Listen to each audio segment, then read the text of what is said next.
What it do, YouTube? It's your boy Block. And this one's Brick. Today we'll be looking at Roblox games that are blatant knockoffs of more popular IP. We got 25 games and no wheel this time. We're going through all of them. Please help. This game is based off of Vampire Survivors, a wave-based arena fighter where you and your party fight through noobs to collect material and upgrade your character. The gameplay loop is kill, collect, spend, repeat. A few things that this game does to switch up the Emily formula. Different enemy types, some of which are a lot stronger than others, and the types of upgrades players get can adjust to their playstyle. There are upgrades for health and speed. The big one being spinning swords you can add to keep the damage going without even having to swing to your own weapon. Tomorrow is Roblox's Netflix equivalent, where users can create films for other users to watch. The UI has a lot of the same functionality, and for today, I watched the first episode of Noob Squad, a show about 4 friends. We won't show the entire thing because this costs money, but you should see it for yourself. Based on the Blackjack game mode from Resident Evil 7. For those who don't know how to play, Blackjack, or 21 as it's called, has the goal of getting the number 21 with your cards. Or 9 plus 10. Whoever's the closest wins. If you go over, you automatically lose. In this version of the game, there is something called trump cards, which changes the rules or can add up the bet. Many of them can win you the game outright, and you'll see me and the opponent using a lot of them. This is what keeps the game fresh, coming back to it each time. What's cool about this version is they expanded on this mechanic with a lot more trump cards than there ever was in RE7. Everybody knows Undertale or Deltarune, so you don't really need me to explain this. It's a turn-based combat system, which is kind of like a rhythm game or bullet hell. You play as Little Heart, avoid all enemy attacks. I got a little confused in this early part, and I had to fight the same enemy twice because I didn't realize they stay where they are once you get past them. This was my least favorite part of the game. Anyway, I get behind these guys, pull this lever. By then, Block has already left the game, and I couldn't get back out, so I did the same. What it says on the tin, guys, this game is a Roblox remake of the first level in Uncharted 4, but with no money or cutscenes. We start in the water, have to swim our way back to Sam, waiting for us in the boat. I tried to do it the correct way like 5 times, where Nathan gets in the boat and shoots the enemies next to Sam, but Roblox doesn't have a cover system, so I just kept dying over and over. Undeterred, I tried a new strategy, just swimming up to every enemy and shooting them from underwater. This one actually worked. We do the next bit, where we're driving towards the boat, or driving towards the island. There's rocks and bombs to avoid as enemies are chasing us. In Uncharted, you have to ram them, but Roblox was already struggling to process, so I'm glad they didn't include that. We end with the crash bit that would normally be a cutscene, but here it's an abrupt cut to black and we get the creator thank you message. Anyone who's older than 10 knows what Halo is, and yeah, they don't try to hide it. I just want to say I don't play very well on iPad, but I can't run this game on console, so you're stuck with my terrible noob touchscreen gameplay, where I get maybe a single kill in 15 minutes.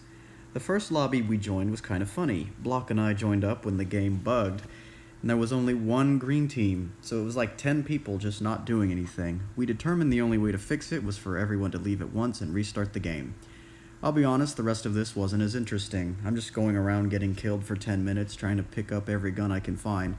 None of them gave me a decent edge, unfortunately. The Pokemon knockoff, I didn't really get a tutorial or figure out what to do, so I spent this whole time wandering around the map looking at everything.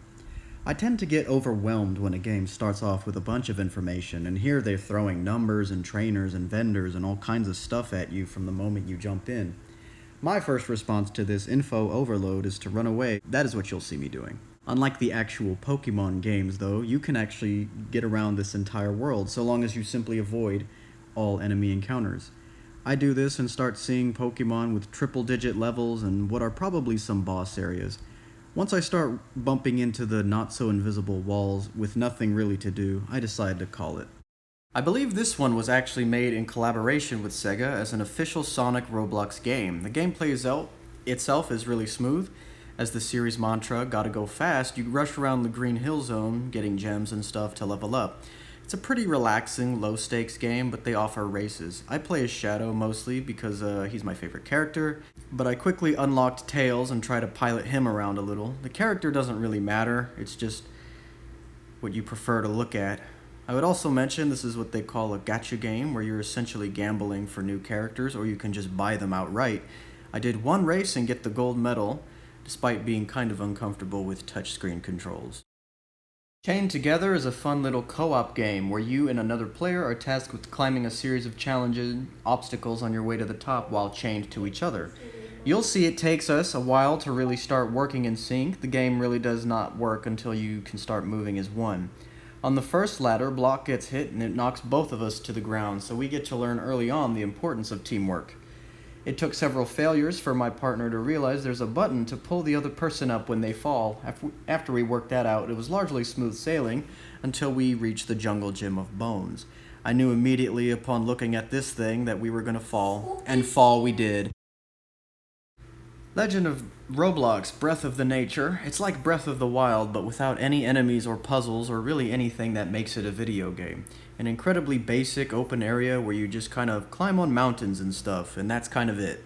You can swap to different characters, but functionally there's no difference. Apparently based on Ultra Kill, which I've never heard of, Destruction of Property Emulator can never be accused of false advertising. You do exactly what it says it does, break stuff. The physics are genuinely pretty impressive for Roblox, and there's a PvP option as well. I turned this on so I could start shooting other players. This one's a lot of fun, but not much to discuss really. Everybody knows about Mario Party, except Brick apparently. In this game, you and your party are all playing against each other on a board, kind of like snakes and ladders. You're each competing for the coins, and whoever gets the coin goal at the end wins. The turns go like this. Each player rolls the dice and gets whatever is on the square they land on. Sometimes this means more coins or a chance to go backwards when everybody has made their move. The game chooses a random minigame, which gives the chance to get way more coins. We went through a few minigames, like insert minigame descriptions. I kind of stomped in most of these. I was doing really well until Brick found a crown, which gave him a huge advantage. When I tried to get my own, he used a teleport to move himself where I was and get the second crown. I didn't take the last very well. He thinks I cheated. You did cheat. It's not cheating when I'm just using a mechanic in the game. This is why they say Mario Party ends friendships and begins friendships. This is a pretty unique take on a FNAF clip. Instead of just 5 nights, it goes on for 20, and the gameplay loop is about adding a new enemy to each night. So, it starts very easy and gets more difficult as the nights go on. It's best to have a large party to tackle this. And we only had 2 people. The enemies are pretty simple individually. They will never deviate from the one attack, so they're easy enough to predict. Really, the only challenge is when you have to start juggling 5 or more of them. At the end of each night, the player has to choose who the new enemy is going to be.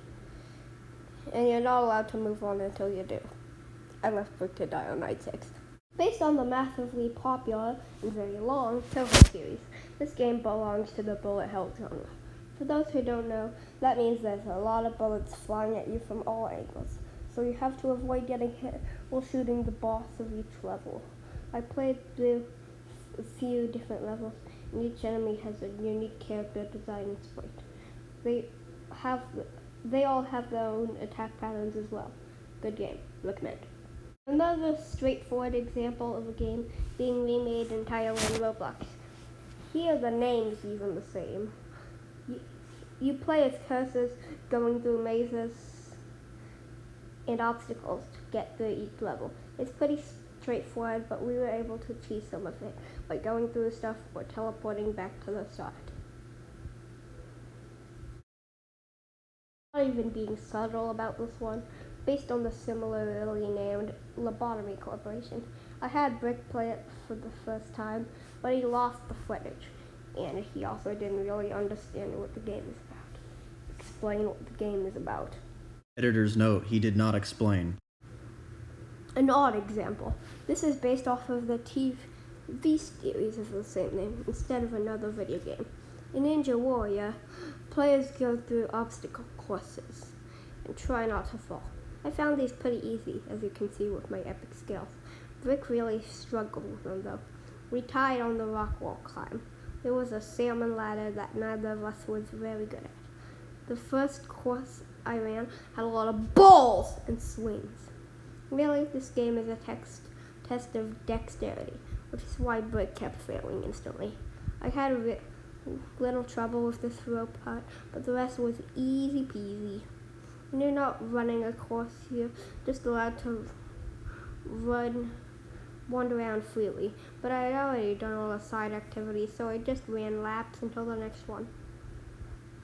Course 2 had this cool monkey bar part, but I died doing the wall jumps right after. After wandering around a bit more, I beat the third course, which was largely similar to the first, and then called it a day. Disclosure, we've already played this one a few times.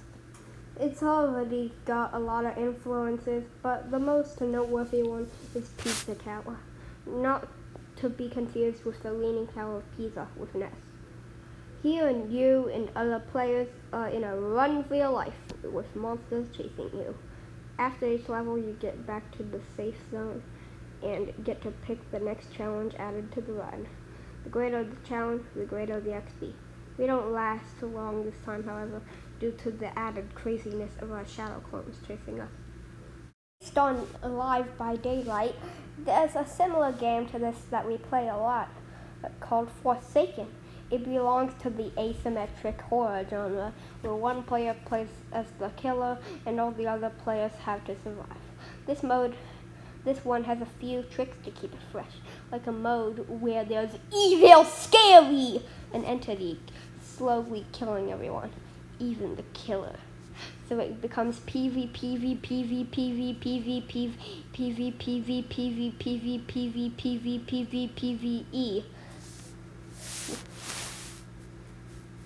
I inject the funnies! Hack to it! Dope rhythm game with a similar name to Osu. If you've seen one, you've seen them all. You hit the keys, and when they hit the bottom, you score at the end for how well you timed everything out. Dope music keeps you coming back for more. I mean, you already know what game this is. Different take on a Mario gimmick where it's more visually similar. When you load in, you're greeted with a giant goofy picture of Kai Cenat, and the portal gun and fly tool are broken. As you play through the lobby, it has a lot of the Mario iconography, which I thought you could interact with, but they don't do anything. We go through normal lobby stuff. I had to get up the spinnies and then hop over the river up the waterfall. We find a picture of Dwayne, and then right after, we reach a joke that was so peak I had to voice my approval in the chat. So blinded by my own tears of joy, I fell and died. Saw some turtles in a table and was gonna leave, but then I had to go back and say, cheeseburger apocalypse. And then there's a water level, everyone's favorite. Except you can't drown and there's no water, physics is terrible. We make our way to the pirate ship. Then desert level, more spinnies. Not sure what an Aztec desert has to do with Mario. I reached the end with the pipe, and I can't go in, so I simply ascend to the heavens instead. I am Lemon. Team Fortress 2 is one of my favorite games that I've never played. This is the closest we got. When you play TF2, you pick a team in class. I told Brick I was joining Red Team, but I actually joined Blue so that I could be against him. I enjoyed watching him struggle with touchscreen FPS controls. When we spawned in, we were joining Game in Progress, so I was immediately greeted with the You Win screen, while Brick got the opposite. Players vote on the next map, which feels kind of pointed because it's an octagon, and people tend to go with pack mentality. We're fighting over the choke point in the middle. A lot of people try to snipe over the mountain top. We got one more map, but gameplay is interrupted by my game crashing and timing out, so we're forced to move on. Time with this game was very short. When you begin, you step into a little portal thing and it transports you to a 2D world. We get the credits sequence and a cutscene before the game properly begins. I spend a couple minutes in this first room, almost drowning, and then move on to the first hallway. Don't get far before the game disconnects again, and I'm forced to quit. In Password Game, you need to create the most ultra-secure password. Each password you make, they add a rule, so you need to create one that satisfies all of them. Unfortunately, Rule 4 was broken, even though I followed it. Sad. I'm not really that interested in incremental games. This was purely Block's idea. It didn't really tell me what to do, so I was wandering around seeing art and whatever. I played the game correctly a little bit and ran into... Away from Homelander. Yeah, whatever. Then he takes over the game because I'm not playing it right, I guess. And I kept calling him a stupid idiot while I played the thing. Yeah, such riveting visuals for this epic finale. Make sure to like and comment. You guys didn't comment on our last couple of videos, and I'm disappointed in you. Unless you're on TV, then you can't comment. In which case, get off the TV! I really liked that tower video we did. That was funny. Yeah, go comment on them now. Bye.